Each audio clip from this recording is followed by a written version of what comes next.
Hey, it's Patricia Murphy. It's Tuesday. This is Seattle Now. Online school. It's hard. Hard for parents and students to manage, and really hard for teachers. And the solution, going back to the classroom, is just as difficult.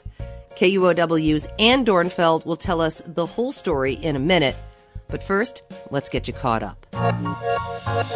Some Seattle grocery store workers will get hazard pay. The city council voted unanimously yesterday to require large grocery chains to pay a $4 an hour bump for the duration of the pandemic. The new rules cover employees at companies like Kroger and Safeway in the city, but doesn't apply to convenience stores. Attorney General Bob Ferguson is going to court on behalf of UW sorority sisters. The AG sued Tennessee-based Alpha Omicron Pi yesterday for charging more than $6,000 each for housing they couldn't actually use during the pandemic and threatening their membership and their credit scores if they didn't pay up. Those things are not allowed under the emergency orders put in place by the governor, as well as the state's Consumer Protection Act. And pour one out for Olympia beer. The suds with Washington roots going back to the late 1800s that hasn't been brewed here for almost 2 decades. Just a couple of days after the Olympian newspaper reported on a shortage at local distributors, Pabst Brewing Company made it official with an Instagram post on Monday. The company will pause production of Oli due to declining sales. Come on along and raise the taste of Oli.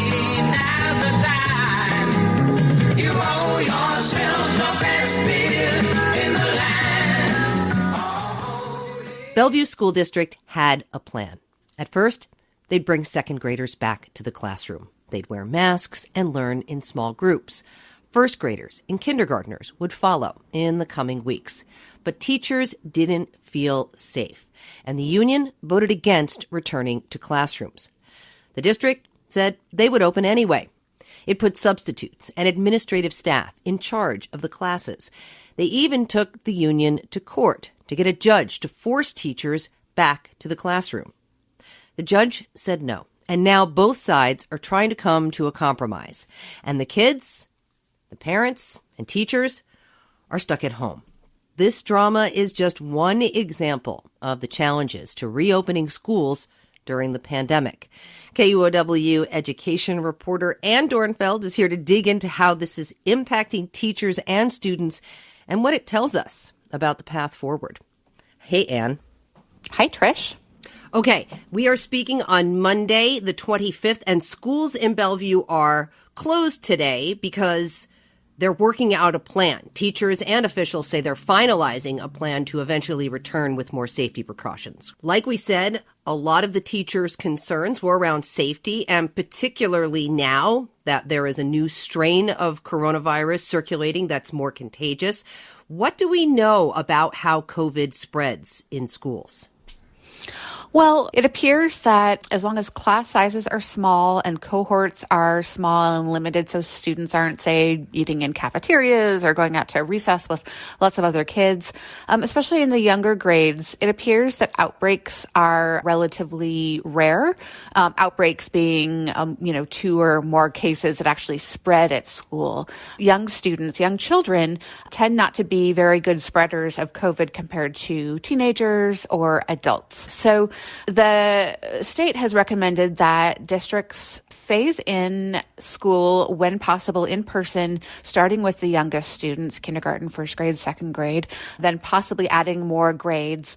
But for a lot of educators, they say, the vaccine is months away for us, and why not just wait for that long? Obviously, online school is not ideal, but it's better than kids or staff members dying of COVID or kids bringing it home to their families. Where are teachers on the vaccination schedule? Well, teachers who are 50 or over are going to be some of the next in line for the vaccine. But of course, it's hard to say when you'll be able to get an appointment because, the vaccine supplies are so limited. So it's hard to know exactly when they're going to get vaccinated if they're 50 and over. Teachers who have 2 or more risk factors for COVID, as with the rest of the population, will be following that, and they will have priority. But for all the rest of the teachers, anyone who's under 50 and doesn't have two or more risk factors, they're in line with the rest of us who are middle-aged or younger and don't have a lot of risk factors. And, will it be the late spring, the summer, the fall? It's not quite clear when everyone else will be vaccinated. So teachers really don't have the same priority that they've been given in some other states. Learning online is a different experience for a lot of kids. It doesn't work for some, works okay for others, works well for some. Absolutely. There's a spectrum out there. What are you hearing from parents in Bellevue about their experience with their kids learning online?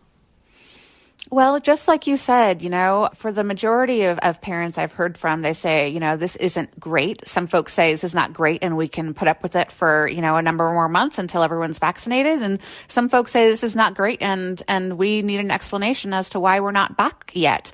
I spoke to Michelle Flores. She has 7 kids who attend Bellevue schools, a 10th grader, a 7th grader, 2 4th graders, a 3rd grader, and 2 1st graders. And 2 of those students, I know, have IEPs. So they receive special education services. And like a lot of parents, Flores wants to know why it's so hard for public schools here to reopen when she sees them reopening in private schools across the city and across the country, because she says online learning has not been going well for her kids. It has been horrible. My kids, they've lashed out at me physically. They've told me, why do you make me do these things?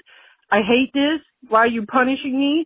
I tell them that this is not something I chose, that this was something we were kind of just told to do, and this is what it is. This is what we've got.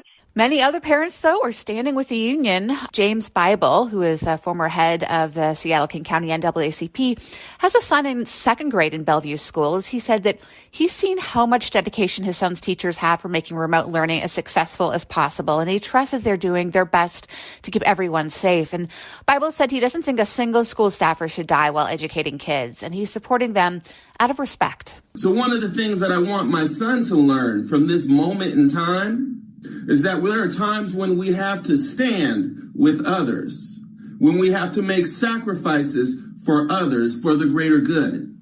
And I'm also hearing a lot about equity, though. Basically, that having schools closed hits vulnerable kids the hardest. Low-income families, families of color. Would reopening fix some of those things, help that situation? I think that it's definitely, a mixed bag, because having schools closed might be doing an academic disservice to kids who struggle in school. Also, when you're looking at communities of color, many demographics are much harder hit by COVID. They might have children with asthma, which is much higher prevalence in lower income communities and among Black families in particular.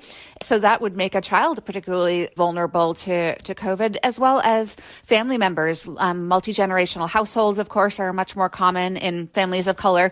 And in Seattle, as well as around the country, a lot of districts have found that Black families in particular are much less interested in sending their kids back to school during the pandemic, even though it might create hardships for their family and their kids might fall behind academically. If it feels like a matter of life or death to them more than it might for a wealthier, whiter family.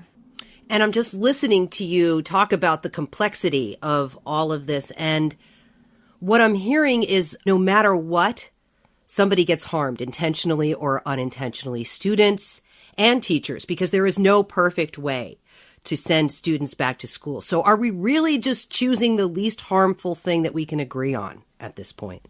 Yes. That is what we're looking at. Yeah.